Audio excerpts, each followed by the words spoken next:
Përshkallëzoi në dhunë protestat para parlamentit polak në Varshavë kundër ligjit të ri që kufizon lirinë e mediave.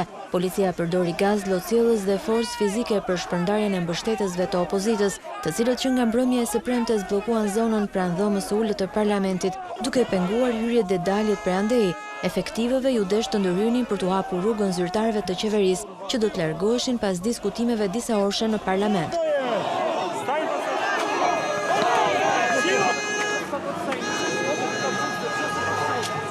Qeveria populiste e së djathtës kërkon të kufizojë numrin e gazetarëve që do të lejohen të mbulojnë zhvillimet e parlamentit. Sipas ligjit të ri që do të hyjë në fuqi në 1 janar, vetëm 5 rrjete të përzgjedhura televizive do të mund të hyjnë në dhomën e ulët për të ndjekur punimet e për të kryer intervista. Për opozitën bëhet fjalë për një hap të ri drejt autoritarizmit. Për shkak të pakënaqësive lidhur me ligjin, deputetët e opozitës vonuan votimin e buxhetit, që u zhvillua më vonë jashtë sallës kryesore për herë të parë, që prej vendosjes së demokracisë në 1989-ën. Ndërsa përfaqësues të partisë në pushtet pretendojnë se prania e kuorumit bënte që votimi të konsiderohej i vlefshëm, opozita thotë se ai është i palishëm dhe kërkon një rivotim javën e ardhshme.